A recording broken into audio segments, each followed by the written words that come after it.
اللہ کے رسول جب دنیا سے گئے پہلا جھوٹ یار لوگ بولتے ہیں بھائی حضور پاک کے جو صحابہ امیر المؤمنین کے درجے پر بنے تھے یعنی ابو بکر صدیق وہ حضور کی بیٹی کے حق کھا گئے تھے. اجی سانو دسو کیڑے حق سن, تھوڑا پروف تو دیں کون سا حق تھا. اجی فدق میں ایک زمین تھی خیبر کے قریب تھی, ابو بکر کھا گئے تھے. میں نے پوچھا زمین کو نوالا بنا کر ابو بکر نے چبا کے پیٹ میں نگل لیا تھا. کہتے ہیں زمین نوالا نہیں بنتی. میں نے کہا پھر زمین موجود تھی. کہتے ہیں موجود تھی. میں نے کہا حضور پاک کی وراثت حضور کی بیٹی کو نہیں دی تو صدیق نے حضور کی بیوی سیدہ عائشہ اپنی بیٹی کو دے دی تھی. کہتے ہیں اپنی بیٹی کو بھی نہیں دی. میں نے کہا ظالم تو کہتا ہے ابو بکر حضور کی وراثت کھا گیا. حق تو یہ تھا کھانے والا اگر ہوتا تو بیٹی سے لے کر حضور کی بیوی اپنی بیٹی کا گھر بھرتا. ایسا ہوا؟ کہتے ہیں نہیں. میں نے کہا پھر ابو بکر کھا گیا تھا تو ابو بکر صدیق تو وہ ہے جب اس کے تنخواہ مقرر کرنے کا وقت آیا کہا کتنی ہو؟ کہا مدینہ میں ایک مزدور کی جتنی تنخواہ ہے اتنی مقرر کر دو. لوگوں نے کہا امیر المؤمنین اس میں گزارا ہو جائے گا. کہا میں بھی مسلمانوں میں اسلام کا ایک مزدور ہوں, ہو جائے گا. اگر نہ ہوا تو میں مزدور کی تنخواہ بڑھا دوں گا. ابو بکر کھا گیا تھا جس نے پیغمبر کریم کے ذات اقدس پہ اپنی 12 سالہ بیٹی وار دی تھی, حق مہر بھی اپنی جیب سے دیا تھا. یہ کھا گیا تھا. تو اس کو کھانے والا کہتا ہے وجہ کیا ہے بھائی؟ اچھا ایک بات کہو, ابو بکر کھا گیا میں تیرا جھوٹ مان گیا, عمر کھا گیا میں تیرا کذب مان گیا, عثمان کھا گیا میں تیری گمراہی مان لیتا ہوں, لیکن ایک بات بتا حضرت علی جب حکومت پر آئے تھے کتنا عرصہ؟ کہا جی 4.5 سال. وہ زمین موجود تھی؟ کہا جی ہاں. حضرت علی کی زیر کنٹرول تھی؟ کہا جی ہاں.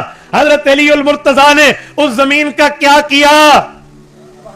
فدق اٹھاتے, حصہ بناتے, کاغذات بنواتے, بیٹا حسن آؤ, بیٹا حسین آؤ, بیٹی زینب آؤ, بیٹی ام کلثوم آؤ, ماں کا حصہ لے لو. علی نے دیا؟ کہا جی نہیں. میں نے کہا کیوں؟ وجہ.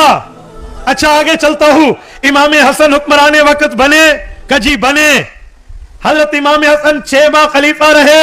کہا رہے. زمین تھی یا اوپر پانی چڑھ گیا تھا؟ کہا نہیں زمین تھی. فدق موجود تھا؟ جی تھا. امام حسن تو اپنی ماں کی وجہ سے خود مالک تھے, اپنے نام پہ الاٹ کیوں نہیں کرایا؟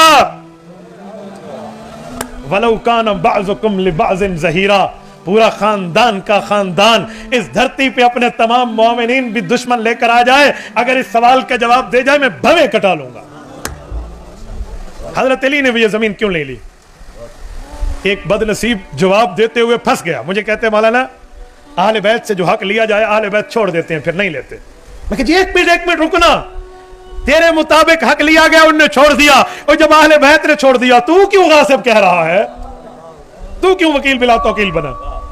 اچھا میں ایک بات کر رہا ہوں سن, یہ بات نہیں ہے جو تو کر رہا ہے.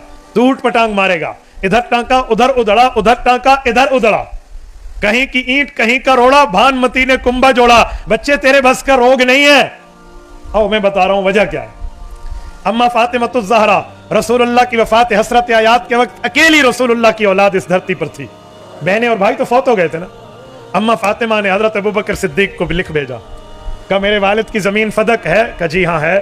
کہا آپ میرے نام پہ الاٹ کر دیں, میرے ابو کی زمین ہے اور مجھے دے دیں. ابو بکر صدیق نے کیا جواب دیا؟ ابو بکر نے جواب بھیجا بیٹی فاطمہ آپ کے خاوند علی المرتضیٰ گھر میں موجود؟ کہا موجود. کہا حضور پاک کے چچا اہل بیت کے چشم و چراغ حضرت عباس موجود؟ کہا جی موجود. کہا ذرا اپنے چچا جان اور اپنے خاوند سرتاج حضرت علی سے پوچھئے اس زمین کے بارے میں حضور پاک نے فیصلہ کیا تھا. آپ کے خاوند حضرت علی بتائیں گے, چچا حضرت عباس بتائیں گے. حضور پاک نے فیصلہ دیا تھا نحن معاشر الانبیاء لا نورث ولا نورث ما ترکناہ صدقہ. کہا لوگو نبی کا مقام یہ ہے, نبی کا مرتبہ یہ ہے, نبی کی شان یہ ہے کہ جب وہ دنیا سے چلا جائے اس کی وراثت کو تقسیم نہ کیا جائے. یہ محمدی فیصلہ ہے, یہ محمدی فیصلہ ہے. ما ترکناہ صدقہ, وہ تو صدقہ ہوا کرتی ہے. حضور پاک علیہ السلام جیسے تقسیم کرتے تھے